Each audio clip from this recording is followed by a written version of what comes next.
வணக்கம் அன்பர்களே. இன்றைய பதிவு சித்திரை மாதத்துக்குரிய பலாபலன்கள்.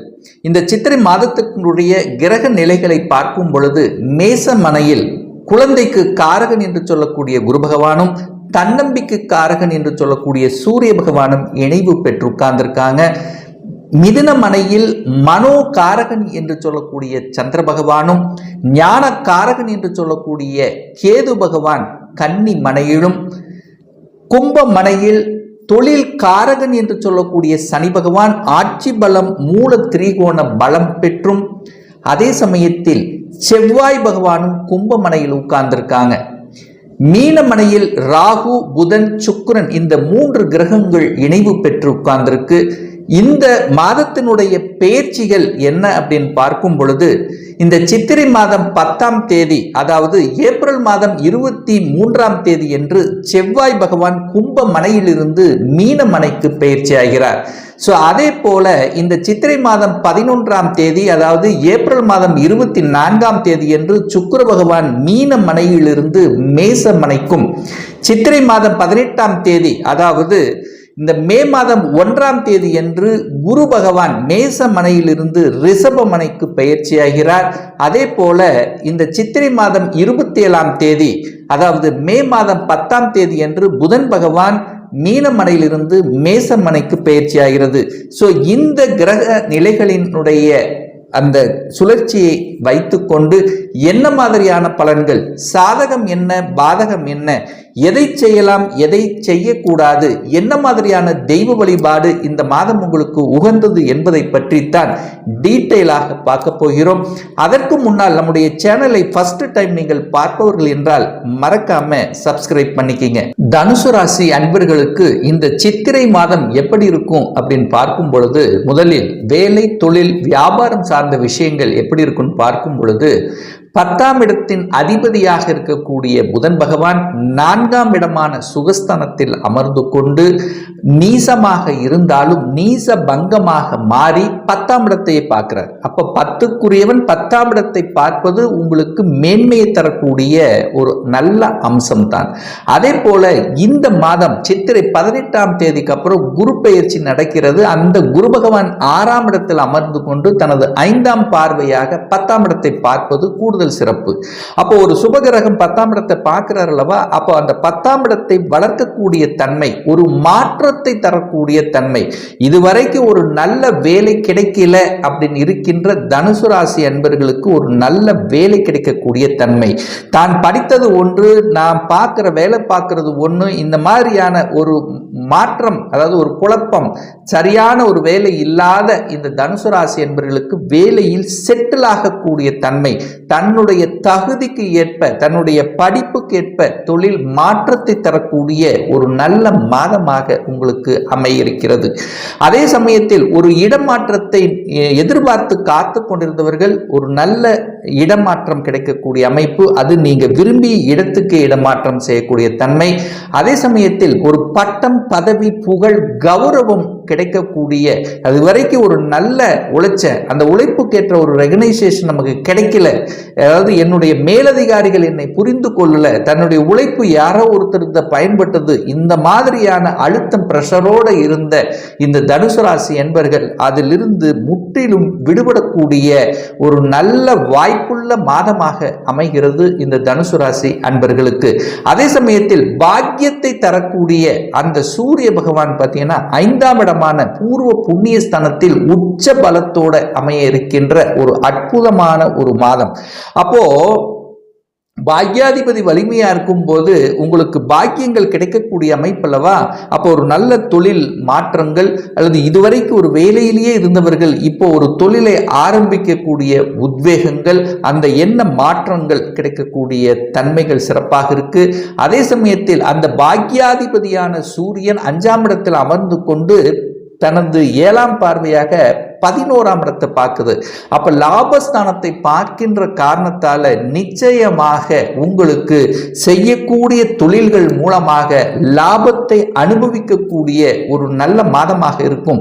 புதிய புதிய ஒப்பந்தங்கள் கிடைக்கக்கூடிய தன்மை, அரசின் மூலமாக அனுகூலங்கள் கிடைக்கக்கூடிய தன்மை, அரசியல்வாதிகள் புகழ் பெறக்கூடிய வாய்ப்புகள், அரசாங்கத்தில் இருப்பவர்களுக்கு திடீர் பதவி உயர்வு, ப்ரமோஷன், இந்த மாதிரியான தன்மைகள் கிடைக்கக்கூடிய வாய்ப்புகள், அரசாங்க எக்ஸாம் எழுதித்தான் நாம் வெற்றி பெறணும், அரசாங்கத்தில் தான் உழைக்கணும் என்கின்ற எண்ணத்தில் இருப்பவர்கள் அந்த எண்ணங்கள் முயற்சிகள் ஈடேறுவதற்கான வாய்ப்புகள் இந்த மாதம் உங்களுக்கு சிறப்பாக இருக்கிறது அப்படிங்கிறத அறுதியிட்டு உறுதியாக சொல்லலாம்.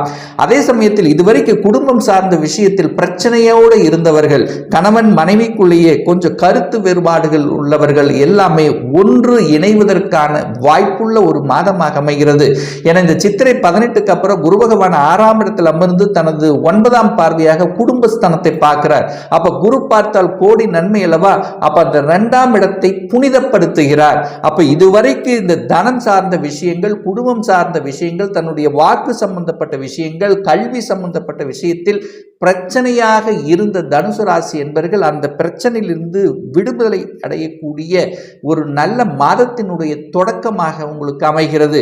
அப்ப தனம் நன்றாக இருக்க போகிறது, பொருளாதாரம் ஏற்றம் கிடைக்க போகிறது அப்படின்னு சொல்லலாம். குடும்பத்தில் இருந்து வந்த விரிச்சல்கள், குடும்பம் சார்ந்த விஷயத்தில் இருந்து வந்த பிரச்சனைகள், திருமணமே ஆகல, திருமணம் தடையாக இருந்தது, அந்த மாதிரியான இருந்தவர்கள், அல்லது கணவன் ஒரு சைடு மனைவி ஒரு சைடாக இருந்தவர்கள், ஒன்று சேர முடியாமல் இருந்தவர்கள், இந்த மாதிரி ஏதாவது ஒரு தடை பிரச்சனை குடும்பம் சார்ந்த விஷயத்தில் இருந்து வந்த அத்தனை பிரச்சனைக்கு சொல்யூஷன் கொடுக்கக்கூடிய ஒரு நல்ல மாதமாக அமைகிறது. அதே சமயத்தில் 2ஆம் அதிபதி தனக்கு 2ஆம் இடத்தில் அமர்ந்து கொண்டு ஆட்சி பலம், மூல திரிகோண வலிமை பெற்றிருக்கக்கூடிய தன்மையும் உங்களுக்கு சிறப்பை ஏற்படுத்தும். 3ஆம் இடத்தில் சனி பகவான் இருப்பது சிறப்பு. சனி 3ல் இருந்தால் ரொம்ப நல்ல விஷயங்களை செய்யக்கூடிய தன்மை. அப்ப தைரிய வீரியத்தை பெருக்கக்கூடிய தன்மை.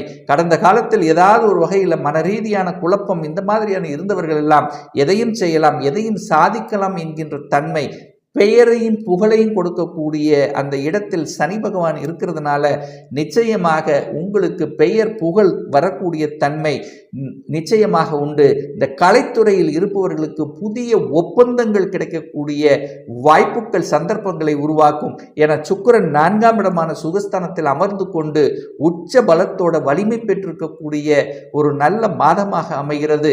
இந்த மாதம், அதாவது 10ஆம் தேதிக்கு அப்புறம், சித்திரை 10க்கு அப்புறம் பார்த்தீங்கன்னா 4ஆம் இடத்தில் செவ்வாய் பகவான் போய் அமர இருக்கிறது. அப்போ சுக்கிரன், செவ்வாய், புதன் இந்த நால்வரும், அதாவது 3 பேரும் அங்க 4ஆம் இடத்தில் அமர்ந்து கொண்டு 10ஆம் இடத்தை பார்க்கறதுனால விவசாயத்தில் இருந்தவர்களுக்கு இந்த மாதம் கணிசமான லாபம் தரக்கூடிய அமைப்பு, புதிய புதிய யுக்திகளை கையாளக்கூடிய தன்மை உருவாக்கும். விளையாட்டுத் துறையில் சேர்ந்தவர்களுக்கு புகழ் தரக்கூடிய தன்மை அல்லது புதிய ஒப்பந்தங்கள் கிடைக்கக்கூடிய வாய்ப்புகள், அந்த சிகப்பு நிற சம்பந்தப்பட்ட விஷயத்தில் இருப்பவர்கள், அதாவது நெருப்பு சம்பந்தப்பட்ட, சமையல் சம்பந்தப்பட்ட துறையில் இருக்கிறவர்களுக்கு கூடுதல் வளர்ச்சி தரக்கூடிய தன்மை நிச்சயமாக உண்டு. தன்னுடைய பேச்சு அறிவை வச்சு செய்யக்கூடிய அனைத்து விதமான தொழில்கள், அதாவது புத்தி அறிவை வச்சு செய்யக்கூடிய தொழில்கள், சாஃப்ட்வேர், கம்ப்யூட்டர் சம்பந்தப்பட்ட விஷயத்தில் இருப்பவர்கள், அதே சமயத்தில் பார்த்தீங்கன்னா ரிசர்ச் சம்பந்தப்பட்ட துறையில் இருப்பவர்கள் கூடுதல் வளர்ச்சியை தரக்கூடிய ஒரு நல்ல மாதம். 4ஆம் இடத்தில் சுக்கிரன் வலிமை பெற்றிருக்கிறதுனால வண்டி வாகனங்கள் வாங்கக்கூடிய ஒரு நல்ல யோகம் உள்ள ஒரு மாதமாக தென்படுகிறது. அப்போ ஒரு பழைய வாகனங்களை விற்றுவிட்டு புதிய வாகனங்களை வாங்குவது, அல்லது இருசக்கர வாகனங்கள் இருக்கிறவங்க 4 வீலர், அதாவது ஒரு கார் வாங்கக்கூடிய யோகங்கள் எல்லாமே சிறப்பாக இருக்கிறது. ஒரு வீடு வாங்கணும், ஏன்னா வீட்டுக்கு காரகன் சுக்கிரன் அல்லவா, நெடுநாளைய கனவாக இருந்த அந்த வீடு வாங்கக்கூடிய யோகங்கள், பத்திர பதிவு செய்யக்கூடிய தன்மைகள், இதெல்லாமே உங்களுக்கு சிறப்பா இருக்கு. ஆனா வீடு வாங்கும் போது மட்டும் அந்த டாக்குமெண்ட் சரியா இருக்கான்னு பார்க்கணும். ஏன்னா புதனோட ராகு சேர்ந்திருக்கிறதுனால டாக்குமெண்ட் சம்பந்தப்பட்ட விஷயத்துல மட்டும் கொஞ்சம் கவனமாகவும் எச்சரிக்கையோடு இருக்கணும். 4ஆம் இடத்தில் ராகு இருக்கிறதுனால தாயினுடைய உடல்நலம் சார்ந்த விஷயத்துல மட்டும் கொஞ்சம் கவனத்தில் எடுத்துக்கொள்வது சிறப்பு.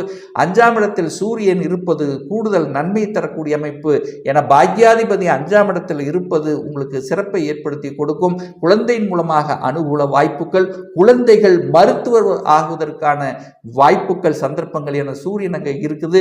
அரசாங்கத்தில் வெற்றி பெறக்கூடிய வாய்ப்புகள், அதே சமயத்தில் சென்ட்ரல் கவர்மெண்ட், ஸ்டேட் கவர்மெண்ட் இந்த மாதிரி எக்ஸாம் எழுதுவதற்கான வாய்ப்புகளும் சந்தர்ப்பங்களும் உங்களுக்கு கொடுக்கும். ஏன்னா இதுவரைக்கும் அந்த எண்ணத்தில் இல்லாதவர்கள் கூட இப்போ ஒரு கவர்மெண்ட் எக்ஸாம் எழுதணும் அப்படிங்கிற அந்த ஞானோதயம் உங்களுக்கு பிறக்கக்கூடிய தன்மை, குழந்தைகளுடைய நலன்கள் திருப்திகரமாக இருக்கக்கூடிய தன்மை என 5, 9 சிறப்பாக இருந்தாலே ஒரு பூர்வ புண்ணியம் என்பது, முன்னோர்களுடைய ஆசீர்வாதம் என்பது நிச்சயமாக உண்டு. 5ஆம் இடத்தில் சூரியன் இருக்கிறதுனால பதவி, புகழ், அதிகாரம் என்பது உங்களுக்கு வரணும் அப்படின்னா தேடி வரக்கூடிய ஒரு நல்ல காலகட்டமாக உங்களுக்கு அமைய இருக்கிறது அப்படிங்கிறத உறுதியாக சொல்லலாம். இதுவரைக்கு எதிர்ப்பு சார்ந்த விஷயங்கள், கடன் கிடைக்கல, கடன் அப்படின்னா நிச்சயமா கடன் கிடைக்கக்கூடிய தன்மை உருவாக்கும். ஒரு தொழில் வளர்ச்சிக்கு கடனை வாங்கணும், ஒரு வங்கியில் அப்ளை பண்ண கிடைக்குமானா நிச்சயமா கிடைக்கக்கூடிய தன்மை, கடனால் அனுகூலம், ஆதாயம் தரக்கூடிய தன்மைகள். எதிரிகள் இருந்தாங்கன்னா நிச்சயமா எதிரிகள் இருக்கத்தான் செய்வார். ஏன்னா 6ஆம் இடத்தில் குரு வந்து அமருதல்லவா, அப்ப அந்த இடத்தை வலுப்படுத்துறதுனால எதிரி தொல்லைகள் என்பது நிச்சயமாக இருக்கும். அதை சமாளிக்கக்கூடிய ஆற்றலும் உங்களுக்கு கொடுக்கக்கூடிய தன்மை தான். ஒரு சிலருக்கு வந்து இந்த உஷ்ண சம்பந்தப்பட்ட, ஹீட் சம்பந்தப்பட்ட, வயிறு சம்பந்தப்பட்ட, ஜீரண சம்பந்தப்பட்ட தொந்தரவுகள் வருவதற்கான வாய்ப்புகள். அப்போ அந்த விஷயத்தில் கொஞ்சம் கவனமாக இருக்கணுங்கிறதையும் ஞாபகத்தில் வைத்துக் கொள்ளுங்கள். வழக்கு சம்பந்தப்பட்ட விஷயங்கள், தொந்தரவு, அதாவது இந்த எதிர்ப்பு, பகை, இந்த மாதிரியான விஷயத்தில் கொஞ்சம் கவனமாக இந்த மாதம் இருக்கணுங்கிறதையும் ஞாபகத்தில் வைத்துக் கொள்ளுங்கள்.